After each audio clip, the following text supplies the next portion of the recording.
NEET പരീക്ഷാ ചോദ്യപേപ്പർ ചോർച്ചാ വിഷയത്തിലെ സമരവിജയത്തിന്റെ പിറ്റേന്ന് CJP സ്ഥാപകൻ അഭിജിത്ത് ദീപ്കയുടെ പ്രഭാത വീഡിയോ പോസ്റ്റ്.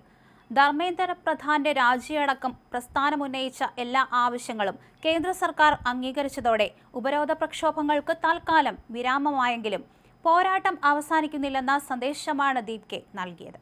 ഇത് തുടക്കം മാത്രമാണെന്നും CJPക്ക് ഇനിയും ഏറെ ദൂരം സഞ്ചരിക്കാനുണ്ടെന്നും സമരത്തിന് നേതൃത്വം നൽകിയ അഭിജിത്ത് വ്യക്തമാക്കുകയും ചെയ്തു. തന്റെ ഔദ്യോഗിക എക്സ് അക്കൗണ്ടിലെ വീഡിയോ സന്ദേശത്തിലാണ് 30-കാരനായ ദീപ്കെ തങ്ങളുടെ പ്രസ്ഥാനത്തിന്റെ ഭാവി നിലപാട് വ്യക്തമാക്കിയത്.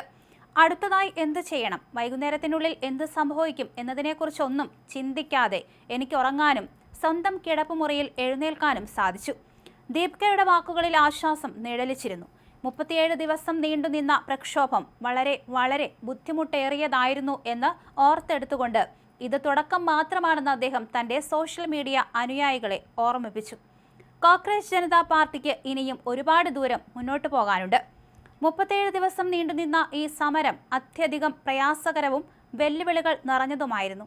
നീറ്റ് ചോദ്യപേപ്പർ ചോർന്നതിനെ തുടർന്ന് നിരവധി വിദ്യാർത്ഥികൾ ആത്മഹത്യ ചെയ്തതിലും ധർമ്മേന്ദ്ര പ്രധാൻ നേരിട്ട് പങ്കുണ്ടെന്നും ആരോപിച്ചായിരുന്നു സമരം ശക്തമാക്കിയത്. വിദ്യാർത്ഥികളും രാജ്യത്തെ യുവാക്കളും ചേർന്ന് അദ്ദേഹത്തിന്റെ രാജി ആവശ്യപ്പെട്ടു. തുടക്കത്തിൽ നടപടികൾ വൈകിയതോടെ പ്രക്ഷോഭം രാജ്യവ്യാപക ശ്രദ്ധ നേടുകയും കൂടുതൽ ആളുകൾ സമരത്തിലേക്ക് ഒഴുകിയെത്തുകയും ചെയ്തു. മാസങ്ങൾക്ക് മുൻപ് മെയ് മാസത്തിൽ ചീഫ് ജസ്റ്റിസ് ഓഫ് ഇന്ത്യ നടത്തിയ ഒരു പരാമർശത്തെ കളിയാക്കിക്കൊണ്ട് പരിഹാസരൂപേണയാണ് ദീപ്കെ കോക്രോച്ച് ജനതാ പാർട്ടി രൂപീകരിച്ചത്. എന്നാൽ ചുരുങ്ങിയ ദിവസത്തിനുള്ളിൽ രാജ്യത്തെ പുതിയ തലമുറയുടെ വികാരങ്ങളെ ഏകോപിപ്പിക്കുന്ന ഒരു വലിയ ജനകീയ പ്രസ്ഥാനമായി ഇത് മാറുകയാണ് ഉണ്ടായത്. തങ്ങളെ കോക്രോച്ചുകൾ എന്ന് സ്വയം വിശേഷിപ്പിച്ച ആയിരക്കണക്കിന് യുവാക്കളാണ് രാജ്യ തലസ്ഥാനത്തെ ജന്തർ മന്ദറിലേക്ക് എത്തിയത്.